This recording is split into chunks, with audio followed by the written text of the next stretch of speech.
ওরে আস্তে, এত জোরে মারলে আর কোনো প্লেয়ার ট্রাইআউট দিতে আসবে না আমাদের গিল্ডে।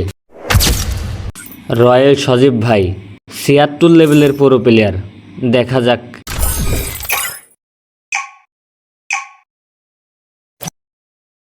আসসালামু আলাইকুম ভাই ব্রাদার, আবারও চলে আসলাম একটা গিল্ড ট্রাইআউট ভিডিও নিয়ে। তো আজকে ট্রাইআউট দেবে আমাদের রয়্যাল সজীব ভাই, এবং রয়্যাল সজীব ভাইয়ের ট্রাইআউটটা নিচ্ছে আমাদের এই গিল্ডের রিফাত ভাই এবং মৃদুল ভাই।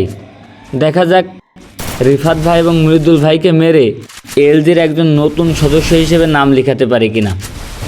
আমার পক্ষ থেকে সজীব ভাইকে বেস্ট অফ লাক। প্রথম রাউন্ডেই রিফাত ভাই আসতে, দেখা যাক দ্বিতীয় রাউন্ডে কিন্তু ভাই খুবই দূর দূরান্ত ট্রাই করছে। উফ সাবাস, গুড শট, একটা অস্থির শট দিয়ে কিন্তু একটা প্লেয়ার ডাউন করেছে। ও রে, যাই হোক কোনো ব্যাপার না। তৃতীয় রাউন্ডে দেখা যাক, রিফাত ভাই কিন্তু সামনে আসতে, ভাই রিল্যাক্স। ওই তো মানে কলাম যে রিফাত ভাই কিন্তু সামনে, এ কি অন্য কেউ যে জায়গায় ইয়ার কি মারবে, দেখা যাক। সুন্দর ট্রাই ভাই, ড্যামেজ লাগছে। ও সাবাস সাবাস সাবাস, অস্থির ভাই। রিফাত ভাই কিন্তু ডাউন।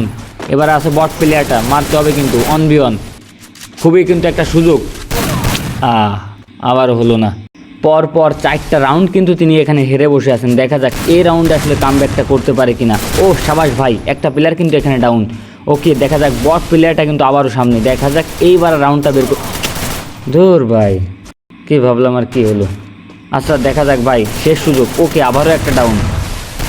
ভাই একটু দেখে খেলেন না ভাই, আন্দাজে শটগুলো দিলে হবে। এটা গিল্ড ট্রাইআউট, কোনো স্ক্রিপ্টেড ম্যাচ না। বুঝতে পেরেছি ভাই, আপনার দ্বারা সম্ভব না। যাই হোক, যারা আমাদের গিল্ডে আসতে চাও বা ভালো খেলো মনে করো, তারা চাইলে আমাদের গিল্ডে ট্রাইআউট দিতে পারো। আর হ্যাঁ, অবশ্যই গেম প্লেটা একটু ভালো হওয়া লাগবে। আর সজীব ভাই, আপনাকে অনেক ধন্যবাদ আমাদের গিল্ডে ট্রাইআউট দিতে আসার জন্য, আমাদেরকে সময় দেওয়ার জন্য।